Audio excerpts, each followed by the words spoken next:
வணக்கம் நண்பர்களே.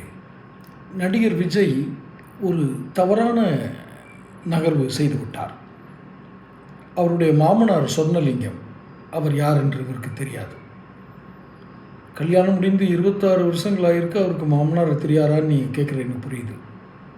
அவருக்கு தெரியாது. அவருடைய மாமனாருடைய செல்வாக்கை விஜய் இன்னும் அறிந்திருக்கவில்லை. சரி, அது அவருக்கு அவர் வேலையாக அவர் நடிப்புலேயும் மற்ற விஷயங்களையும் பிஸியாக இருந்திருப்பார். கட்சி ஆரம்பிக்கிறது, விஜய் மக்கள் இயக்கம் அப்படி இப்படின்னு இதெல்லாமும் பண்ணியிருக்கிறாரு.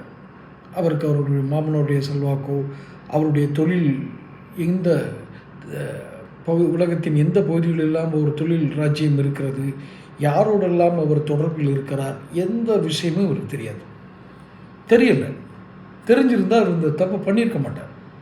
6 வருடங்களாக அந்த விஜய் மனைவி போராடி கொண்டிருக்கிறார். 2021 என்று கூறுகிறார். அப்படி வைத்துக்கொண்டால் சுமார் 6 வருடங்கள் போராடி இருக்கிறார். 6 வருடங்களாக போராடியும் துளியும் அசைந்து கொடுக்காமல் ஆணவத்தோடு சற்றே ஒரு மமதையோடு திமிரோடு நடந்திருக்கிறார். எவ்வளவோ ஒரு பேசி பார்த்துருக்கிறார் சொர்ணலிங்கம். சொர்ணலிங்கத்துடைய நெட்வொர்க் தெரியுமா? விஜய் தெரியாது. தெரிந்திருந்தால் இதை முதல்ல அவர் சமரச முயற்சிக்கு வந்திருப்பார். குறைந்தபட்சம் இப்போ 2வது மனு, இன்னைக்கு அவங்க மனைவி விஜயோட மனைவி 2வது மனு தாக்கல் பண்ணியிருக்காங்கல்ல, இப்போவாவது அவர் புரிஞ்சிருப்பார்னா ஓகே. இல்லைன்னா இந்த இப்போ ஊருக்கு ஊர் அந்த கன்றாவி, உண்மையிலே கன்றாவின்னு தான் சொல்லணும். மகளிர் தினம் கொண்டாடுறாங்களா, அதுகளும் ஒரு பொம்பளைகள் தானே.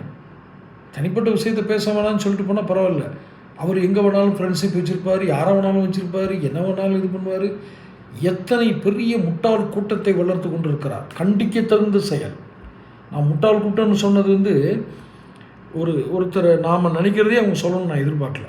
ஆனால் நிச்சயமாக என்ன செய்திருக்க வேண்டும் என்றால், ஐயா அது விஜய் அண்ணாவுடைய பிரச்சனை எங்களுக்கு தெரியாதுன்னா ஒதுங்கியிருக்கணும்.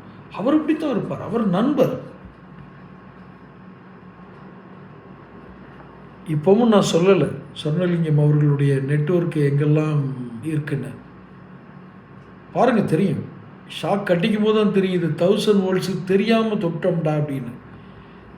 1000 வோல்ட்டு அவரேஜாக அவர் கையில் தொட்டார். அரசியல் பர்சனல் லைஃப்னு எப்படி சுற்றி சொல்லண்டு அடிக்குதுன்னு பாருங்கள். அவர் ஒன்றும் பயமுறுத்துறதுக்கெல்லாம் சொல்லலை.